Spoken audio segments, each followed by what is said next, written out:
Hello there, ladies and gentlemen. Welcome back. It's time for game number 2 in this best of 5 showdown. I'm How excited. you doing, Dakota? I'm doing great, man. We got one you more doing? spot to fill, and we got two teams that are going to be fighting out to the bitter end for it. We just saw game number 1. Pretty dominant performance from Cloud9. They had a good draft. They executed their game plan perfectly, and it felt like Polar just were very uncomfortable. They were trying to be more aggressive. They had a snowbally lineup that just couldn't find the snow. Well, let's see if they have a better luck this time around, guys. This is the Summit 3 by Gigabyte Europe, and it is our last match of Europe, as we're going to go ahead, hop into the draft here, and you know what is good against snow? A fiery sun. Phoenix with the supernova. This is a hero that can melt the snowball, and it seems Asus.Polar already excited and ready to change things up. They're going to go into an Enigma Juggernaut, so much more late game potential, much more team fight, a very different draft. They also deny Envy his jug as well. Yeah, so well, it's a simultaneous pick as well as a block pick. It's funny. First pick, Cloud9 have, so they go, we're going to get Phoenix again for Bone 7. And Polar like, you know what, then we're just going to take your Enigma and we're going to take your jug. If you're thinking that you can get a mirror match again, that's not going to be happening. But it seems like the game plan this time around is take away all these late game heroes. Just don't let Cloud9 have the kind of draft they can just farm for. Because that game, Cloud9 ends early, but they were totally ready to farm for an hour if they needed to take it late. Seems the goal here is to at least limit their potential to do that. Remaining. Beastmaster's second pick, though, is something that seems fun to me. I don't know if Cloud9 are the type to run it more support like you see from your Na'Vi, from your EG. I know Puppy and PPD both do play the hero in more of a support position. They really love their vision strats, like the Beastmaster, the Clockwork, the Zeus especially for Fada. They were running a lot of. Though they weren't winning as much as they would like with it. Seems like they've been going away from the Zeus, but they do like those vision-oriented. And I know Fata has played Beastmaster in the mid lane, which can be done pretty well. He's received quite a few recent buffs. Gets the boar and the bird right at the start. Boar makes it for much easy early CS. You got a powerful slow. Hell, if you stack an Orb of Venom on top of that, it can get quite ridiculous. But as you pointed out, having that vision advantage is definitely a huge bonus for him. And they could look to build on top of that with a bit more global. Maybe something that Polar do anticipate is they banned out the Spectre. Now they remove the Naga, and they're going to grab up the Lion for themselves. Good secondary support candidate right there. You get your Insta-Sheep, Insta-Hex. Can work good against the Phoenix who's trying to dive on forward. Overall, just well-rounded. Not as exceptional versus Phoenix as the Silencer, of course, but it gives you some actual lockdown. It discourages maybe a Storm pickup, a harder carry like the occasionally seen Eternal Envy Anti-Mage. 10 seconds remaining. So I think the Lion's the safer, more well-rounded choice. But it will give this Phoenix a slightly easier time in the offlane. Not Cloud9. They've got their inner Beastar. They are dire side. Roshan is definitely a possibility. You know, Drow is out there. They could go into like a Drow Visage. They're going to start it off with a Bane. So they've got their offlane Phoenix, most likely. I think it could be a Fada Beastmaster, actually. Asus.Polar are going to go confidently into the Morphling now. But what kind of Morphling is it, LD? It should be the offlane lane, I think. You think the offlane strength Morphling is what we're going to be seeing from Polar now? I think so from Sadoy, yeah. Have they ran it yet? More teams are slowly putting it into their... Everybody's running it. Well, it's like slowly catching fire. It started as bits and murmurs here and there. Maybe it popped up in an NEL match. Then a couple of America teams. IX Mike played it recently. I believe Complexity did try it out. And, of course, EG Universe has played it at least 2 times as of recent, but maybe Polar looking to pick it up now. And what it really offers here is just more lockdown already on top of what they got. But an Undying as a quick retort here from Cloud9. We saw the zombie yesterday in America. It was the team that was playing EG. It was Complexity. With one of their many rosters. Their latest incarnation. Which, to their credit, worked out pretty well at the start, but once they recognized that everything was around that tombstone, they just simply waited for the tombstone to be done EG was close to throwing that game, though. When they went for, like, if they had gone one more push and just gotten wiped by the tombstone again, I don't know if they would have thrown the game, but it would have made it a very interesting game where this hero obviously can fall off to heavy physical damage. And the crazy thing was it was a TA troll duo versus Undying. Normally, the tombstone just gets destroyed by those heroes, but the positioning of the tombstone was just exceptional. That game was always dropped extremely far back so that EG couldn't really go on it. And Asus.Polar going to round it out with a Bat Rider. Man, it feels like they've gotten a pick. powerhouse of a draft so far. So that means And I guess it's a yeah. core Morphlane and support line and Enigma with this.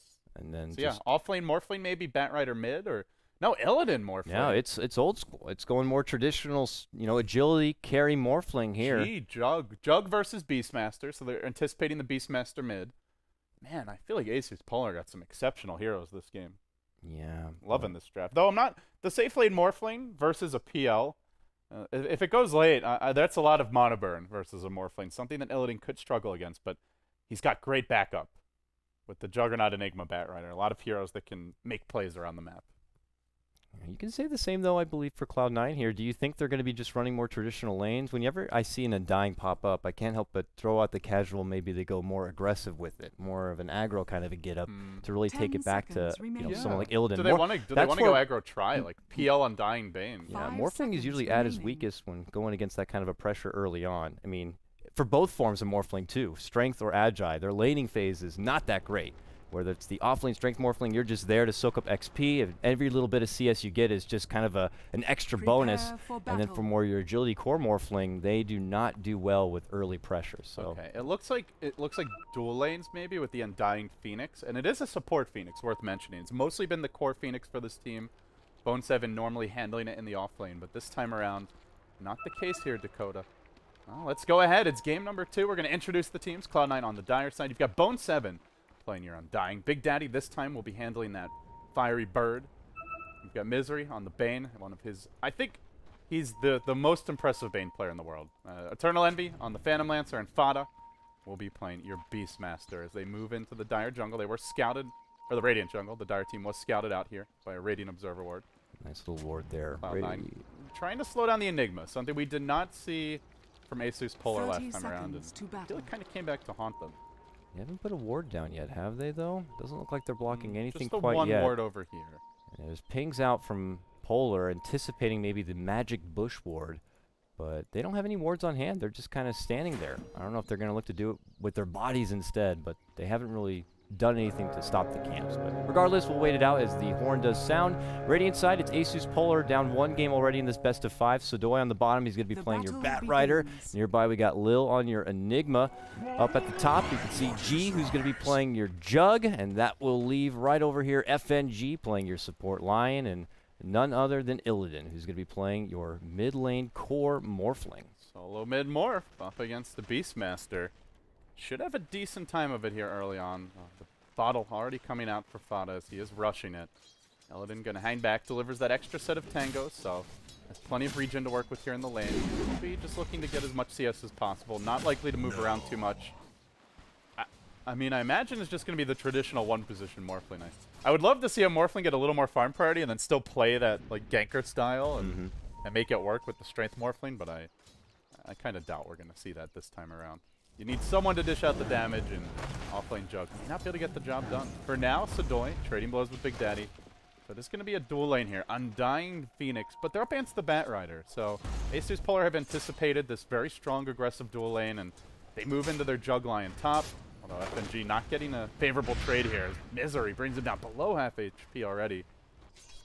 But yeah, if you're up against that Undying, like you said, a very aggressive hero by nature, and ideally you want to put your one of your most independent heroes who can afford a slow start, like the Bat Rider, in that lane. In my opinion, I feel like for Polar in the draft they got, this is the best laning setup they could go for here to try to not allow Cloud9 to really get the upper hand early. And with having Bat Rider in this bottom lane, he can always just kind of pull out the flight to get away from any early aggression. And the two of them can't really push the tower here between the Phoenix and the Undying, so they're just going to try their best to try to muscle on through and take advantage of the early CS game. And they're not looking to pressure the Enigma quite yet. They could look to adventure in the jungle. In fact, Big Daddy heading that area right now could just be going for the 2-minute rune, but if he can get eyes towards this Enigma while he's still low, maybe he can go for an early attempted pick. Big Daddy already wanting to mess with the Enigma. Just a lot more emphasis from Cloud9 in general on trying to slow him down. The Spirits come out, wants to steal Centaur, and he's got it. My creep now. Well, it takes an Enigma player to recognize how important it is to slow this guy down early, it seems. And well, it's also just nice to have the Undying. He's a hero that can handle most matchups early on, and he doesn't really need a lot of help. As we'll see Big Daddy even looking to dive the tower, though. He takes a lot of damage here from it. He will rotate down towards bottom. Fada now gonna give him a bottle charge and then take a regen rune. So Big Daddy, nothing really lost there. That is not your. Doing their best to limit the jungle game as much as possible. That's the start here for Cloud9. Yeah. And I said before they didn't seem to have any wards in the jungle. They do have one over here that will block the pull through, but with that Bat Rider bot, they're not expecting the pull through to be happening. Sodoi taking advantage of what time he's got while he gets the bit of solo time back, just going one-on-one with the Undying. A little bit of harassment back and forth towards the top lane, but overall, I mean, just seems to be a bit of a stalemate here from both sides. Mid lane, Illidan is getting bullied back quite a bit. Fatsa at 12 and 2 CS. Illidan slightly ahead, now at 15 and 5. There's your Soul Ring now coming together for your Enigma. Sodoi is trying to farm what he can off of this lane. Uses the Firefly, even going to go on Bone 7. I don't think he can fight into the Tombstone. But he does get up 4 sticky Napalm charges and really wants to punish Bone 7. Brings him low. Ping coming out from Big Daddy, saying, I got you, buddy. I got the salve here. He does have wand charges, just in case. Got to get that wand when you're going against the Bat Rider, certainly. But look at this rotation to top lane from Phoenix here. Are they looking to make something happen? He's going to be waiting behind in the dark as long as he can. No Radiant Vision. But G not the easiest here to go on. They ideally want to get FNG's Lion, and they try to sleep him. G able to clear out the PL illusion. FNG got to be careful, though. I still... Actually, they may have seen the Phoenix just move into the tree line, so... Big Daddy just going to look to secure the 4-minute rune. He'll rotate there, but unable to find that first kill. If they get the sleep on FNG, it possibly is a kill, but not really the case without the sleep on him. Pitching towards the runes now. 4-minute will pop up. They guard out the top bounty. Farm is going to be quickly snagged up from Lil in the nearby jungle, and it's just an illusion rune. So maybe looking to do a bit of what Cloud9 did previously. He's just going to continue to farm on up here and look to try to remove a couple of those towers early This hero on. is so annoying. Big Daddy going in on the Illidan, but... Oof. Has the strength more. Oh, may need to use a little bit more. He'll bottle up. It's one of those things where even if you can't kill him, you just make the next couple of minutes of laning very difficult. Ooh. Now he's low mana. He's got bottle charges here, but still Fada looking to dive him. Really committing for this one. May actually end up getting the kill. Huge dive from Fada. Where's that rotation from your Radiant squad? Nobody's got a TP. He's got Axes soon. He gets the solo kill. Diving a Morphling who had just been strength morphing the whole while. Ouchie. Now bottom. Lil in danger. Misery looking to run him down. Big turn with the conversions, but no. The Undying gets him with a decay, and now they may hunt onto Sodoi, who does have Firefly, but little mana to use it. Phoenix swoops in. Huge aggression. Almost Russian Dota coming out from Cloud9. Not what you would expect from this team, and it does seem to be catching them off guard. Will they burn down Sodoi with the damage over time? They get the kill. Cloud9 make it 3-0. Everybody just getting slowed down, pulled around, and frustrated here early on. It's a very different play style here from Cloud9 in Game 2, and it continues to work for him. And as you said, very aggressive here, and it seems to be paying off for him very nicely. Illidan, for the longest time being dived in that mid lane, it was very uncharacteristic to see FNG without the TP. Could have used it previous to that to get back into lane, but he tried to walk there the good old-fashioned way with just some booties and couldn't make it there in time. Now Illidan goes down. Fatsa pretty much has the upper hand there at the top lane, and now with Sodoi going down on the bottom, they have firm grasp on the bottom control, and I imagine things are probably going pretty swimmingly here in the top lane for EE. Considering he's 31 and 2 CS and near the top of the net worth, I wager that Cloud9 have the advantage in all 3 lanes early into this game now. That's certainly the case. They're up by 2,500 gold nearly. The Enigma jungle advantage has been completely negated. Lil only level 4 at 5.5 minutes. This goes down to Big Daddy and the early pressure. Cloud9 definitely seemed to worry about the Enigma, want to pressure more this game. Last game, you brought it up even as the laning stage began, that Asus.Polar, they didn't even really go into the enemy jungle, but Eternal Envy making me nervous here with this holy shit, but chatting about items, it seems. We'll see. Is back underway now. He continues to have a free lane to work with the farm here. And I really like that, Big Daddy's taking this Phoenix. Very different from your off-lane kind of a get-up Phoenix. He has been all over the place, very aggressive. Continues to just dish out those spirits. It looks like there has been a bit of an audible change here from Polar. They now have G working with the bottom lane get-up right here. And now it's Sodoi on his Bat Rider, heads back towards the top. But he still has a ways to go if he wants to start investing towards a Blink Dagger. And it doesn't seem like he really has a jungle to fall back on, considering Lil's working with that. That's just that you're awkward kind of a draft when you have a Bat Rider and +1 jungler on the same team. Yeah, and especially running the safe lane Bat solo against a dual lane, because the thing is, then Cloud9 can keep on getting into your woods. So if you run the off-lane bat, the Enigma jungle, and you run like the dual lane safe lane, then you can possibly keep them busy on the bottom lane. Speaking of busy, they are right now. They're diving G here. Healing Ward comes out nicely hidden in the tree line. Swooping around as your Phoenix. Still that Healing Ward survives, but they're just going to ignore it. Keep on smacking him. They'll kill him through the full duration Healing Ward. Doesn't even matter. They get the job done, and well, now putting their Juggernaut, I guess the 2 position this game into the safe lane, but it's not really working out great for him. Meanwhile, top, oh, they caught Sadoy. Left, but he does have the lasso, pulls it onto Misery and tries to just torch him up, but quickly the Spirit Lance flies out. He's going to have to retreat away.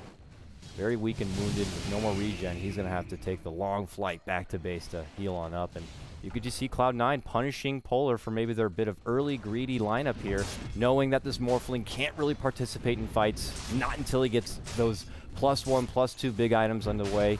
And having the Enigma in the jungle, he's got a farm duty to do. Bit of harassment here on the bottom. Slash here. Yeah. He has the stick charges as well. Could commit onto Bone 7, but if it's tank between 2, does he get the kill? Needs 2 bounces from the Omni. He's not going to go for it. Now he tries to back himself out of here. He ends up feeding. Gets nothing done. Was left behind by FNG. To be fair, FNG had no mana, no spells. Just underestimating the durability of that Undying. And, you know, even with just the 2 decay stacks, he gets tanky real quickly here, Dakota. Might have been able to get it if he just popped the Omni Slash. I can understand that looks very tasty and tempting, like he might be able to get him without having to invest in the ult, but by that point it was too late. Then gotta respect the Fire Spirits. They really limited his damage output as well. That's true. And then the creep wave came, and there's just really no point there to commit with the level 1 Omni Slash unless you think RNG is going to be on your side, but not the case for him. 5-0. Promising early start here for Cloud9, and it does not seem to be shaping up any better here for Polar. With Sadoy, you know, trying to put the gold fund together to try to get a Blink Dagger underway. That could be their fallback plan because Illidan still needs a lot more time to work with on this Morphling. Here comes your smoke now. Moving around from the north is G and FNG. An early play by your Juggernaut, and they find Fada mid lane. No creep support. They are too far out of range. Omni Slash coming through. They make it a 2-fer here. Oh, they did drop the Tombstone though. Dakota, this could quickly turn around. They need this Misery kill. G, slow down the Orb of Venom. The Roar. They get it done. Buyback from Bone 7, I do believe. Or rather from Fada. Yep. On the Beastmaster to turn that one around. But they were getting 2 cores there. And an early buyback like that is totally worth it. Absolutely. Oh, and they got the tower, which just drops now. Even worse. Everything coming up roses for Cloud9, I suppose, but they are just doing this things isn't the wonderful. Cloud9 I know. The Cloud9 I know, they've got a great early lead, and then, you know, they throw it away. They make the series really spicy. Well, it is best of 5. there's still time. There's still time. Still, you know, if they do manage to kind of push forward with this bit of momentum they've already got, they could take the victory here, and Game 3 could be a whole different story. But for now, man, they have definitely had a good breakfast. They're well rested because they're playing stellar Dota right here, and now smoked up. Yeah, Polar just, it feels like almost desperate at this point to try to get some kills underway. Bone 7 seems to be locked on their crosshairs. He doesn't have much mana to work with, and it looks like he's already on the way back towards that TP. They're cutting him off, though. Oh. They got the Hex, no finger, but Black Hole should just be immediately committed here to secure this kill, and there you go. They'll reel him in. Can they bring him down? He's fairly tanky. He has 5 stick charges. Can drop the Decay. No Tombstone, though. Oh, my God. If they don't get him, that would be not good. Okay. Okay. Not good when even begin to describe that. I was being train wreck. Very PG about that one, but they get it. And meanwhile, mid lane, a little bit of dive harassment there onto Illidan. Looks like they just kind of want to give Big Daddy some time to continue to farm up if he wants to get that Midas. Hello, but Big Daddy. okay, they turn back onto him. Replicate hit him once. Egg immediately. Illidan's like, I can try to muscle this one down. Can he get it? One more auto attack. Got it. Nicely done by Illidan. If he hesitates there and tries to run, then Big Daddy kind of baits him in and forces Illidan perhaps back towards base, and maybe even gets the kill. I don't think he gets the kill, but now the turn, Illidan being roared mid has a waveform available. It's going to retreat out. So manages to force out the egg and doesn't get punished for it. They need more plays like that, though. They need a little more time. Sadoy is catching up in your off lane. He's rotated there now. They gave up on the safe lane bat, which I think was a wise choice. Yeah.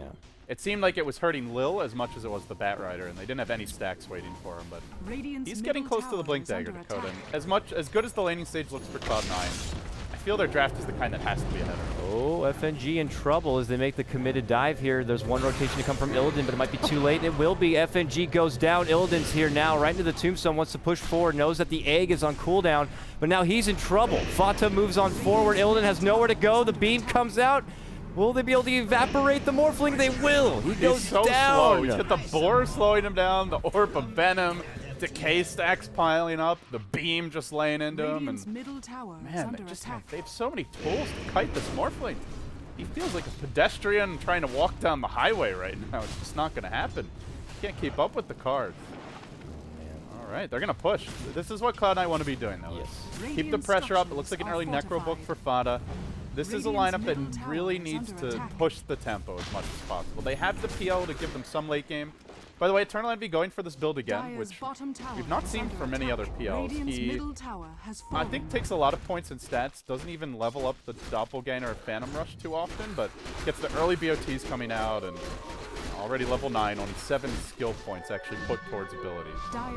This is very different, and I guess each PL player has their own way. I have not gotten to play much PL since the change, so Banana Slam, Jamma, Fear.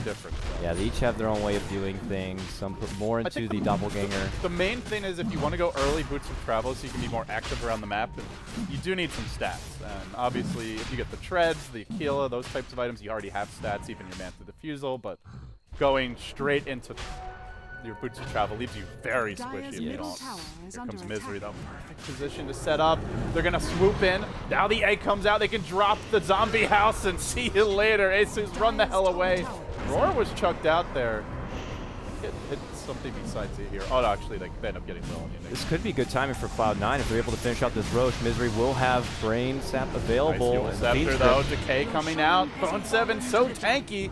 They get the Aegis. They won't even be punished. Meanwhile, Misery setting up for a Fiend's Grip, but he's being monitored. Now Sadoy going to kidnap him, pull him into FNG. Down into the river he goes, but it's a Bane. If he can get off a Brain Sap, he's got 11 stick charges. No.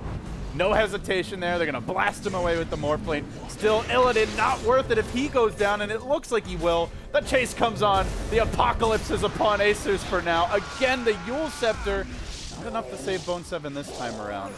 And the dust settles. They do manage to walk away with the Aegis. Picked up by Eternal Envy. Illidan did make it away. Somehow, some way, he managed to slip out right from the heat of the moment there. Guess with all disables down, there was not much Cloud9 could do to really stop him. I guess he got the Replicate off and was able to jump away. Well, not really sure. Regardless, he is out, and they smoke and head right towards the top lane here.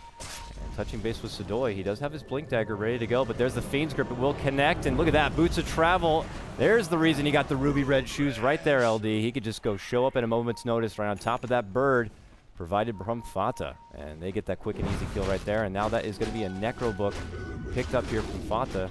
More points in stats. Level 2. So it seems like the idea is that his main contribution is TPing in and just using his combo once. He's not trying to fight like in a prolonged engagement. He just goes in for these quick picks, which you may find now on Illidan top lane, just getting massacred by the illusions. Bone 7. It's just ridiculous. It's like a swarm of zombies and illusions. This is gross. That Orb of Venom just feels like the icing on the cake, the early value item. Oh, can they get the kill on Bone 7? He's got Decay. I think he can turn this. He will. EE strikes again. They're running over Asus.Polar in this game. Oh, mid lane, Primal Roar. They want G next, and he has been drained of all mana. He's got nowhere to go, and it's a double kill as Eternal Envy gets work done top and mid. Back on top we go, though. Misery gets the quick sleep onto Sadoy, but they want to commit and get him. Lasso's going to grab. It's... Oh, the Firefly ends. What a terrible time for it to end. 4 heroes die all around the map, and it really feels like Cloud9, and especially this Eternal Envy PL are just everywhere. We see the power of the early Boots of Travel coming into play. Maybe not the best item if you're playing from a deficit, but certainly from an advantage. This seems to be a disgustingly good pickup. Just very aggressive playstyle from Cloud9. It just fits in with the rest of the draft so nicely. Like, they just want to be tower diving, fighting constantly early, not giving Asus.Polar a single moment to breathe. It's a great playstyle to have when you go against this Polar lineup that's more greedy, more slow-paced. Morphling takes nourishment before he can become a big potential. And Enigma like as well. It feels like a total role reversal. It's just ridiculous. And, you know, at this time last game, Cloud9 were able to easily, you know, take down that bottom tier 1 and tier 2 in mid lane. But here we see Polar yet to even take a tower. They're frustrated, and they can't even break past this brute force lineup from Cloud9 to take their own objectives, and it's proven to be quite frustrating. Now, they do have excellent late game, to be fair. They've got the Black Hole, they have the Bat Rider, excellent high ground defenders. Morphling, a decent split pusher, though. I think against the PL, he is really going to struggle this game, as well as the Mana Burn coming out from the Necro Book, now level 2. Does he have the level 3 yet? I believe it's being delivered on the Courier. Indeed it is. So I don't think it's the easiest Morphling game, but I do feel like they're a good turtle lineup for Asus in general. So if they need to, they may just relax, forfeit some objectives, be more selective in their fights, and wait for better opportunities. But bottom lane, Fada again, the man looking to set up plays as, hello, it's me, Eternal Envy, and one lance, down you go. They force out 3 TPs. They're setting up good plays. Oh, they get a good jump back, though. They grab EE, pull him back with the Blinking Lasso from Sadoy as the follow-up there. They get the stun. FNG very weak and wounded and no finger. He's got to get the hell out of there. He's got the Aegis, though. He's able to just Phantom Rush right by, gets the kill, walks away. He's going to stick up. Don't tell me EE dodges out of this one. Okay, they got Omni Slash for round 2. I don't know if they can really focus him down. Tombstone's here. The whole gang's arrived. Suddenly, 5 heroes bottom as Asus forced to turn tail and run. Envy on the chase. More lances ready to go. Illidan being healed up by the healing ward, but raised down by that vicious Sunray of Big Daddy. You just can't run from C9. You either stand and fight or you die. This lineup is too good at chasing. They just put together this ridiculous army, this warpath almost, wherever they go. And it's just proven to be quite the tirade here, and Asus.Polar don't really have an answer to stop them. Making out the call that they need to just kind of accept the fact that they're going to lose towers and they could farm up into the late game, but they're losing towers and they're losing lives. Illidan's brought down time and time again. He's 3 and 5 on his Morphling. And he had a really good start mid, too. Yeah. He was farming well, but they just put so much pressure on the map, and Morphling is a hero that generally, at least as the farming agility Morphling, you do take a while to come online. If you went for the strength Morphling, he could be in his prime right now with just some basic items. But top lane, again, this Hawk just doing work for the team. They'll TP and Eternal Envy. We'll get the kill there as well. And it's the boots of travel PL with the Hawk to move him around that just continues. Find pick-off after pick-off on Asus. And they may go again. They've got the Necro Bolt here. Illidan's going to get Mana Burn. He thinks he can just farm a lane. What the hell are you thinking, Illidan? We're going to make your entire team TP in just to defend. And now elsewhere, backstab coming from Bone 7. Three looking to creep on in. There they drop. Can he get the hole off? They do connect on 2. It is going to be stopped there. And now the egg's going to get popped. It looks like Lil will go down. Gets burned apart. Sadoy could be next. They also take down... Oh, man, it's disaster once more. Cloud9 just move on forward. They punch down G.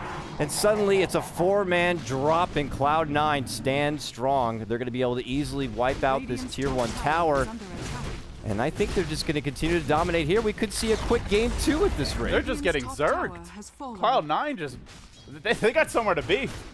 I mean, maybe someone's got plans tonight, because this has been 2 of their quickest games in a long time. I know there's schedule conflicts. Maybe they're doing the favor here for Polar at this point to just make sure they can end this one as quick as possible, but...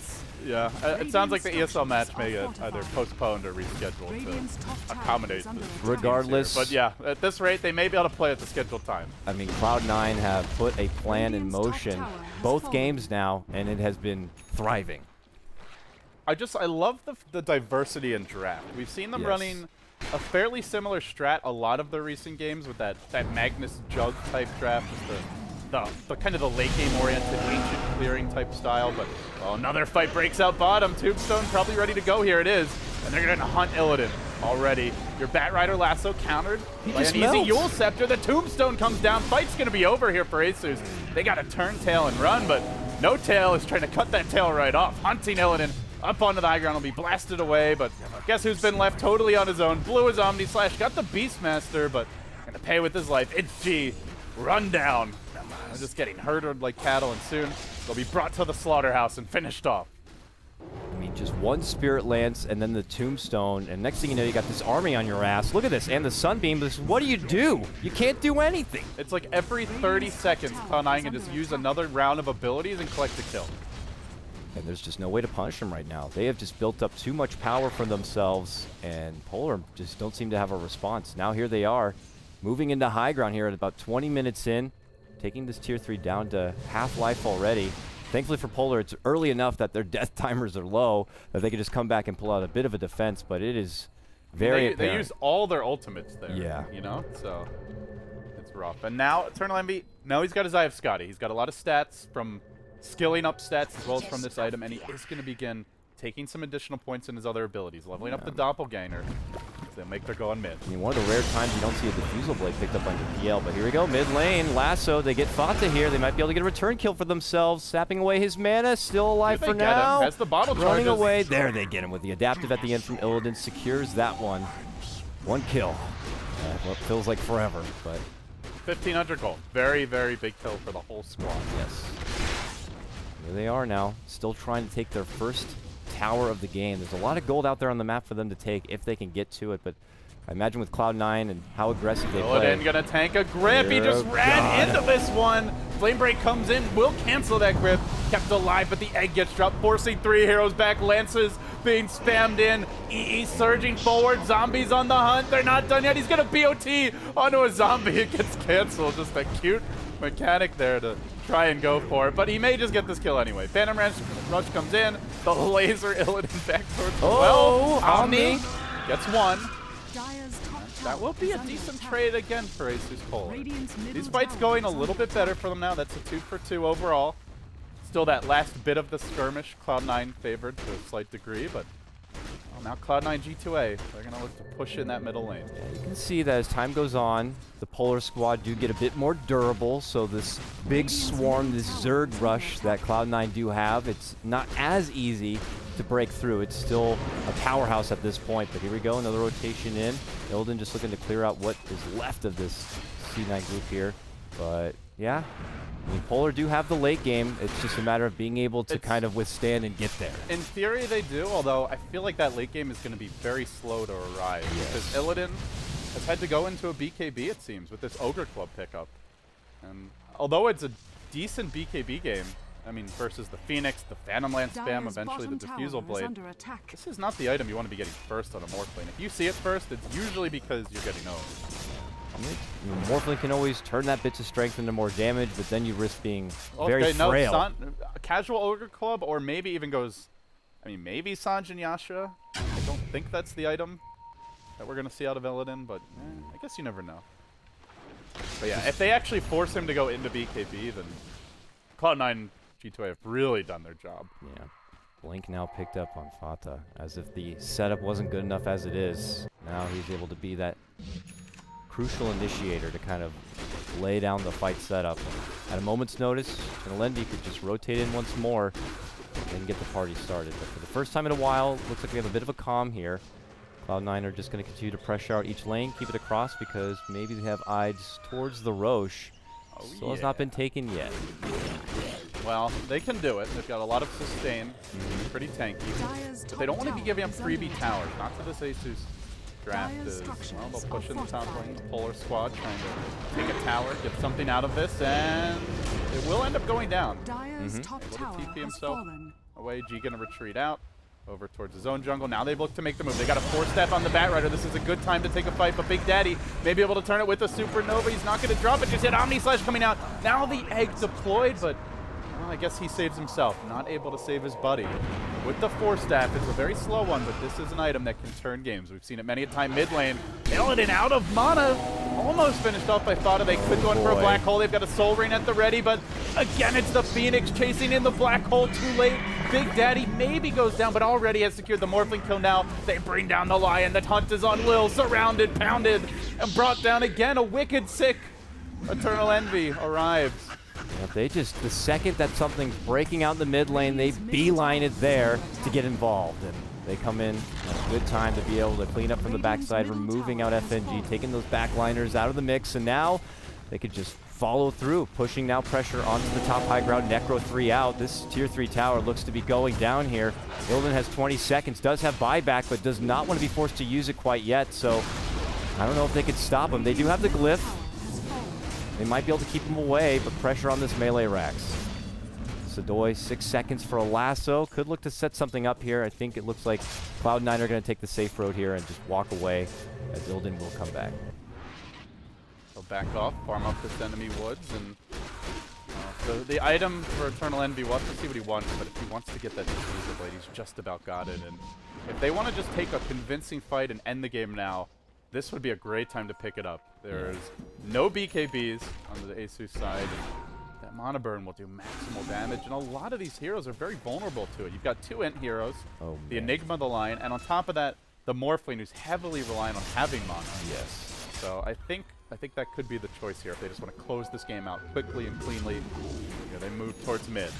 They have an Atos on Bone 7 as well, so if the slow wasn't crazy enough, they could continue to apply it here, and now Bat trying to get away. At long range could catch up with them. Beam already to go out. Bone 7 lays down the Tombstone here, gets him with that Atos. Look at Sodoy. Molasses as he tries to fly up to the high road here, but can't get away. Gets burnt up, and your Bat Rider goes down. Bone 7 gets that kill. Scorched Molasses does not sound very appealing. Certainly not. Bone 7, man. He is looking pretty sharp. 10-3 on your Undying. I don't think I've seen such a nicely played, aggressive Undying in a game. Alert, leaping forward bottom lane. Actually had the Roar online, and there was no mana for an Omni Slash. But they're not going to commit on the G, worried about a potential rotation. Instead, they'll just push. Dire's top I think this time around, if they want, they can look towards this tower. ED now, well, the double damage ring he claimed about to wear off, but he will muscle his way up. Did go Diffusal Blade. Can go straight into Diffusal 2 if he wants. May look to hold it and get as many charges as possible out of this baby. Let's see. For now, Cloud9 into the Roche Pit. They finally feel like the lanes are pushed out enough. They've got the map control, and they know the Black Hole still on cooldown. This is their time to strike. I don't know if you'll point out, it is going to be the Diffusal Blade pick up. Yeah. Okay, great. So he's got that covered right now, and normally, you know, we see the Phantom Lancers just rush to get a hold of that, because that's when he just can take the damage output to a whole new level. So as if it wasn't hard enough before for Polar, now they got this to deal with here. Looks like it's going to be secured Roche. FNG trying to take this time to farm up the top lane. I thought he'd be going for the Blink Dagger, but it looks like a Staff is the choice. Potential Yules or Force Staff underway here, but now towards the mid lane, they already booted travel in, blink forward, they get the Primal Roar onto Ild, and they look to try to finish him off on the back line. They do not have Black Hole, they need more time, but they're not going to get it. Enigma goes down, Illidan to follow. A quick 2-man drop there for C9. It felt like just a second ago they were in the Roche Pit. Now they get 2 kills in the mid lane. No tier 3, there is a glyph. Buybacks not available on either hero. With this, Cloud9 G2A close in on a 2-0 advantage. It's a best of 5. If they win this game, Asus.Polar are going to be on match point the rest of the way. Not a position you want to be in. They'll bring down the melee, going to work on the range. That too shall fall, and they just rotate right into the top lane. I don't really see much life left in this Radiant squad, Dakota. They're trying their best. They are split pushing the top and the bottom, but that doesn't help a lot if their home base is just being shredded They're not apart. even hitting tier 3 towers yet. This is just not going to be a trait that they're satisfied with, and in a matter of moments here, we may even just see a GG out. And from this point, with the Boots of Travel PL, if they had to, they could just rat it. But I don't think they're at that point. They're at the point where they could just fight and win. Spada will roar. FNG, where you going? Nowhere fast. He yelled in his face. Hey! Don't go anywhere! Gets a quick kill. Well, Illidan comes back, and I just want TP out. Polar might be on one of their last hurrahs here as they continue to add pressure on the bottom. They do get a little bit of damage here on the C9 tier 3 bottom, but should they go on to lose this game and they lose the series afterwards, they may just look back at that series versus Secret and feel like, man, we almost had it. We almost took them down, but couldn't quite do it. Well, it's on them to shake off that series. Step it up here against I'm sure they're not Cloud9. Actively thinking about it. Yeah. It's more one of those little things that kind of what could have tunnels been its way into the back of your brain, insidiously eating away at you. What if? Well, Illidan does have a BKB. That's not the item you want to have to pick up on your Morphling, but you got to take these the thing is, essential steps. PL's though. at the point where just the regular right click of the illusion starts that up, even without the Diffusal Blade or just a casual Spirit Lance, and then he's gonna probably lose half his mana. Yeah, and he'll have to BKB just to deal with that. And we'll see it here probably. There it is. And they grip. Well, they grip. So much for the BKB. And see you later. Illidan goes down, godlike. For Eternal Envy here, Sodoy now gonna get back into a corner and just manhandled. Double kill for him. I feel like the white flag might have to be raised here in a moment for Polar. And they do have one more chance after this game. It is a best of 5. But Cloud9 have a lot of momentum built up behind them at this point. They find another quick snag. They take down Lil in the top lane. It just does not continue to get any easier here for them. They've made a great run in the Summit 3, but they end up falling just one series short right now. Cloud9, they've got one lane of racks to finish off. If they can barrel down and just bust up this bottom lane, there's nothing left in the Asus base, and I mean, they're a good late game lineup. I don't think they're that good. There's no Dusa with a Rapier here to turtle for 90 minutes. FNG slated to fall. And they may even find G here. He wants to set up on Defada top lane, but has the creeps with him. And even if you kill the Beastmaster, guess who's hitting your huts? Taking down effigies soon.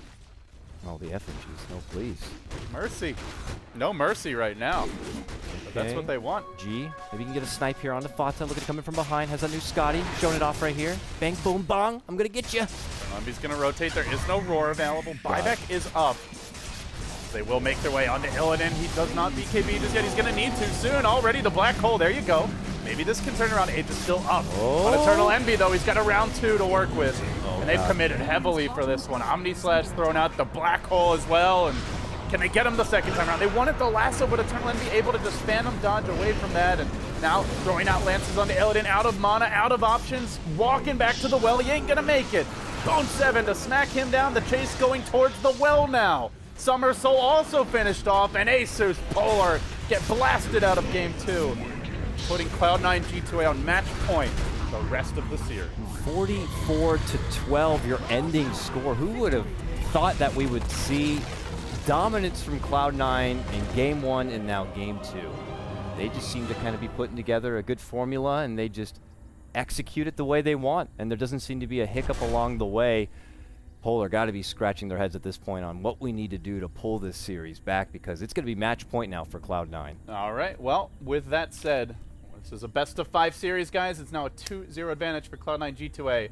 Game 3 coming up next. They could cleanly sweep it, or maybe Asus.Polar can make things interesting. You're watching the Summit 3 presented by Gigabyte G1 Gaming. I'm LD, he's KOTLGuy, and we will be right back for that game number 3.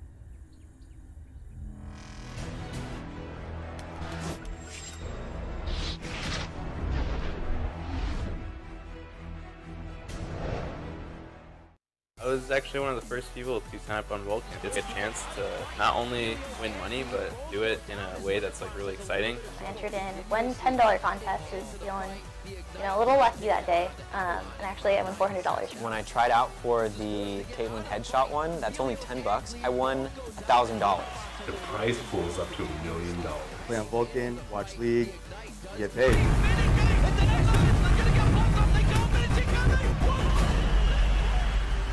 Support this channel by checking out Vulcan.com. Use the invite code below.